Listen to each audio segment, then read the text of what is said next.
Saya akan membentangkan berkaitan pengenalan dan juga kaedah kajian semasa kami melaksanakan tugasan secara berkumpulan dalam subjek falsafah dan isu semasa. Baiklah, yang pertama, pengenalan bagi alam sekitar. Alam sekitar merupakan ciptaan Allah yang memberi manfaat kepada seluruh kehidupan termasuk juga manusia. Alam sekitar juga diwarisi sejak berabad dahulu. Di bumi, alam sekitar dihuni oleh beberapa lapisan komponen, antaranya atmosfera, polysfera, lithosfera dan juga biosfera. Pada setiap lapisan ini terdapat berjuta-juta kehidupan, sama ada yang telah dikenal pasti ataupun belum dikenal pasti.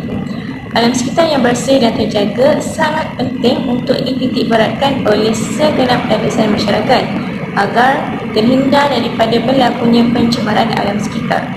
Pencemaran dimaksudkan sebagai kemasukan bahan pencemar sama ada dari bahan kimia, sinar, haba, cahaya dan juga tenaga di alam sekitar yang mengakibatkan kesan kemusnahan sehingga membahayakan kesihatan manusia, mengancam sumber alam dan juga ekosistem. Oleh yang demikian, pencemaran ini menjadi satu masalah kepada segenap lapisan masyarakat. Okey, seterusnya permasalahan kajian. Terdapat pelbagai pencemaran alam sekitar yang semakin dirasai oleh kebanyakan masyarakat seperti pencemaran udara, pencemaran air, pencemaran bunyi dan pencemaran bau. Pengkaji telah mengkaji faktor-faktor yang menyebabkan pencemaran alam sekitar. Hal ini bertujuan untuk mengenal pasti sejauh manakah faktor-faktor tersebut mempengaruhi isu-isu alam sekitar di Malaysia. Kajian ini juga penting kepada pihak kerajaan untuk mengatasi masalah-masalah yang berkaitan isu-isu alam sekitar berdasarkan data-data yang dikumpul. Dengan usaha-usaha itu, masalah pencemaran alam sekitar di Malaysia dapat diatasi. Seterusnya adalah objektif kajian. Objektif kajian yang pertama adalah untuk mengenal pasti masalah-masalah pencemaran alam sekitar yang sering berlaku di Malaysia, menganalisis faktor-faktor yang membawa kepada masalah pencemaran alam sekitar di Malaysia dan menjelaskan usaha-usaha yang dapat dilakukan untuk menyelesaikan masalah pencemaran alam sekitar di Malaysia. Kewujudan pelbagai isu alam sekitar di Malaysia sejak belakangan ini telah menarik minat pelbagai pihak. Isu alam sekitar terlibat dalam aspek pencemaran, pengeksploitasikan sumber alam sehingga sikap manusia itu sendiri. Tetapi dengan wujudnya sistem pendidikan dapat melahirkan masyarakat yang bertindak dengan adil dan menggunakan akal yang bijak dalam menyelesaikan masalah serta mendatangkan kebaikan kepada keharmonian dan kesejahteraan negara. Menurut pendidikan Islam, merujuk kepada hubungan manusia dengan Tuhan berdasarkan kitab wahyu Allah iaitu Al-Quran dan Sunnah, berlakunya kemusnahan alam sekitar ini disebabkan oleh sikap manusia yang tidak bertanggungjawab. Jika seseorang itu tahu amanah dan tanggungjawab sebagai khalifah di bumi ini, dia akan menikmati keindahan Tuhan dan menggunakan dengan baik. Maka dengan adanya pendidikan ini telah melahirkan masyarakat yang berilmu dan bertanggungjawab untuk menjaga kesejahteraan alam sekitar dengan sistematik.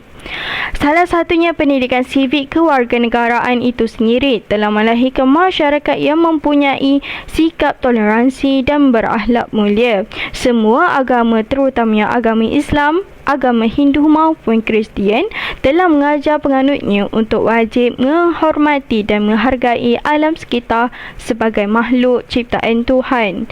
Pendidikan moral turut mengingatkan masyarakat untuk mencintai alam sekitar demi kesejahteraan hidup. Apabila runtuhnya akhlak seseorang, telah wujud aktiviti penindasan dan kerosakan alam sekitar seperti pembalakan hutan secara alam, membuang sisa toksik di sungai.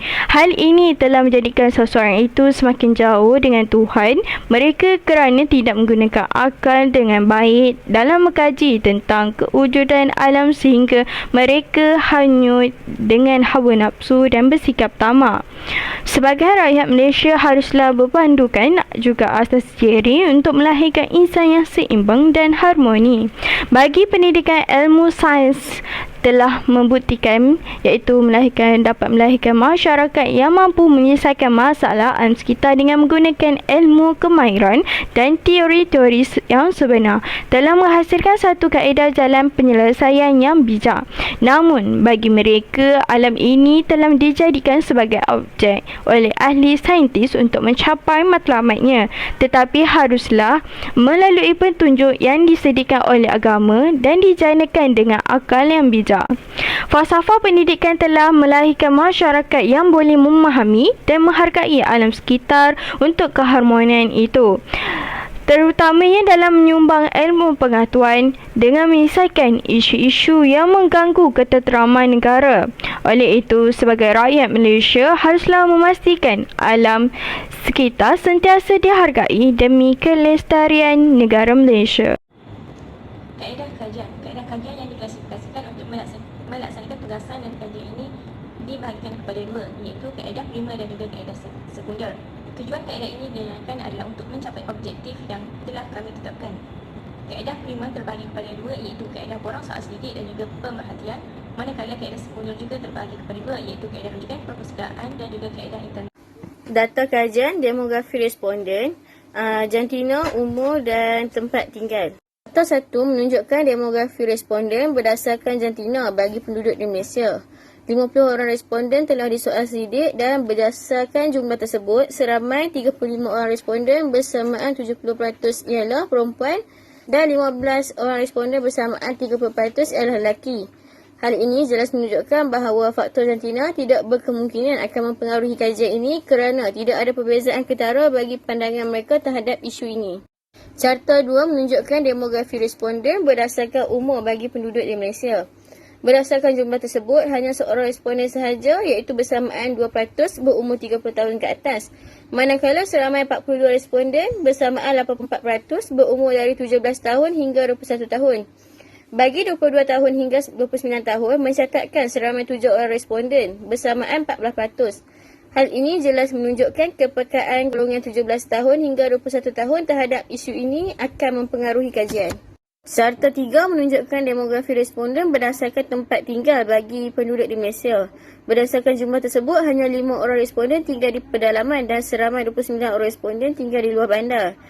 Seramai 16 orang responden tinggal di bandar. Data ini jelas membuktikan bahawa ianya dapat mempengaruhi keseluruhan kajian isu ini. Bagi perbincangan mengkaji kekerapan jenis pencemaran yang berlaku di kawasan kediaman responden. Pencemaran yang tertinggi ialah pencemaran udara iaitu seramai 31 orang responden dan bersamaan 62%. Kedua pula ialah pencemaran bunyi seramai 10 orang responden dan 20%. Yang ketiga ialah pencemaran air iaitu seramai 7 orang dan bersamaan dengan 14%. Yang keempat ialah pencemaran tanah iaitu jumlah 2 orang responden dan 4%. Bagi mengenal pasti faktor berlakunya pencemaran alam sekitar di kawasan tempat tinggal responden disebabkan asap kenderaan dan kilang, seramai 16 orang bersamaan dengan 32%. Yang kedua disebabkan pembakaran terbuka, seramai 14 orang bersamaan 28%. Yang ketiga, penggunaan banyak jentera di tempat pembinaan projek berjumlah 9 orang responden bersamaan 18%. Yang keempat, pembuangan sisa makanan ke dalam laut atau sungai, seramai 7 orang bersamaan 14%. Dan akhir sekali disebabkan bahan organik, kimia atau fizik yang tidak dibuang atau dilupuskan dengan betul, seramai 4 orang bersamaan 8%.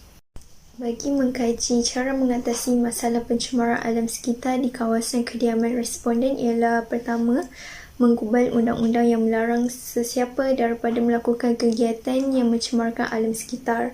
Seramai 17 orang bersamaan 34%. Yang kedua, mengadakan kempen kesedaran disalurkan kepada masyarakat umum melalui media massa dan media elektronik, seramai 12 orang bersamaan 24%.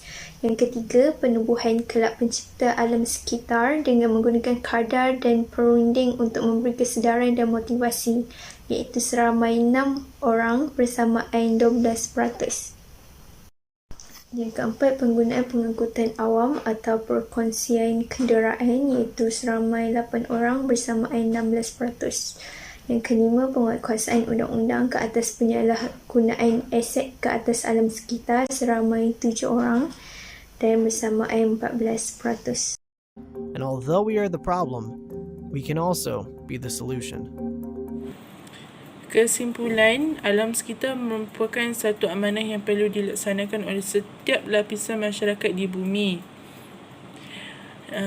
supaya menjaga dan memelihara agar dapat mewujudkan kawasan yang selesa dan tidak tercemar. Pendekatan yang sesuai dijalankan melalui pendidikan dilaksanakan daripada pelbagai bentuk dan berperingkat. Sistem penguatkuasaan polisi dan dasar haruslah dilaksanakan supaya dapat memelihara alam sekitar tanpa tercemar dengan bahan buangan sisa. Dan terakhir, peranan pihak media juga memainkan peranan yang penting dalam memberi kesedaran, peringatan dan kepentingan pemeliharaan alam sekitar dijalankan. Sekian, terima kasih.